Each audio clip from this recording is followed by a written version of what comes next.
where the Philippines chaired the plenary sessions that culminated in the historic adoption of the Declaration. Over the past 30 years, our implementation of the Declaration has evolved from strength to strength, anchored on four foundational pillars: strategic policy frameworks, robust implementation, dedicated resources, and a comprehensive whole of government and all of society approach. As we reported at the last session of the Committee on the Status of Women, the Philippines has achieved meaningful achievements across multiple dimensions of women's empowerment, and we remain steadfast on our commitment to build on the progress. We continue to pilot approaches to sustainable peace and security. We are harnessing digital technology as a catalyst for women's empowerment. We are on the final stages of developing our national care economy framework. To sustain these gains, we are broadening the reach of the Philippine Commission on Women through intensified gender mainstreaming efforts and expanding our network of regional and local gender and development or gender and development resource centers. Our forward agenda is ambitious, with a dedicated gender and development training and research institute.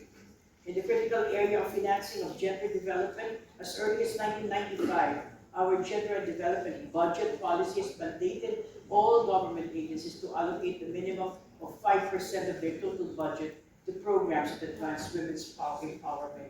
Today, we are in the forefront of embedding a gender-responsive lens into climate and disaster risk financing mechanisms, including the Green Climate Fund and our People's Survival Fund. We continue to advance our national priorities to be guided by the 12th Beijing Declaration critical areas of concern to ensure our efforts are targeted and impactful. Carrying this legacy forward, we reaffirm today our enduring commitment to the United Nations and its multilateralism. You can count on the Philippines as a champion for advancing gender equality as a driving force for peace, justice, and sustainable development. Thank you.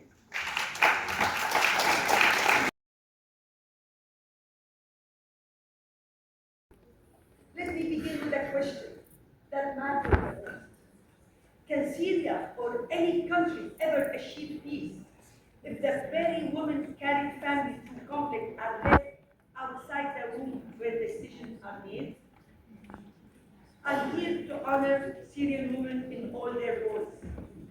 The women who were detained and tortured, the women who carried their children through bombardment, displacement, and exile, the women who rebuilt homes, who turned tents into classrooms, who created dignity out of nothing, the mothers who are still waiting for news for their missing sons and husbands, and the women who transferred grief into art, painters, singers, filmmakers, and journalists, ensuring the world would know the truth. I'm here for you. Syrian women have already proven what is possible. They have mediated local ceasefire, opened schools in ruins, and kept families alive when institutions collapsed. They are demanding their rightful place as equal partners in shaping Syria's future. Women in Idlib last week told me their greatest fear, not the tents above their heads, no, but the absence of schools and clinics for their families. Their words are warning. Without education, health, and basic services, there is no path to dignity, no path to empowerment. And today, the Syrian humanitarian response plan is funded at less than 20%.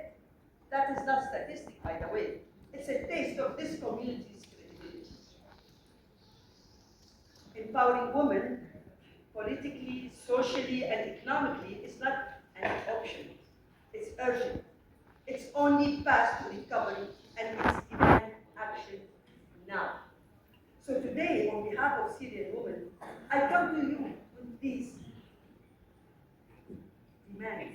One, fully fund the Syrian humanitarian response plan and guarantee women full and equal representation in every negotiation.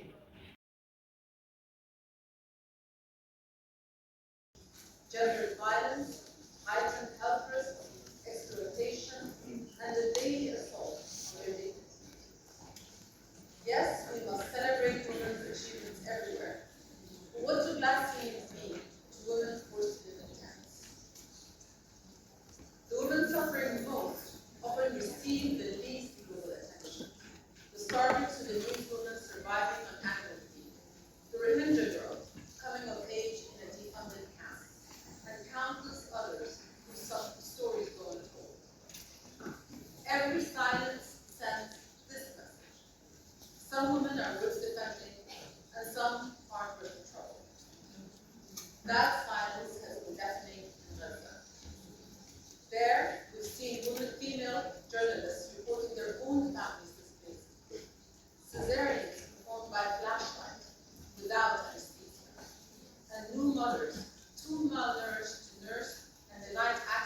urge the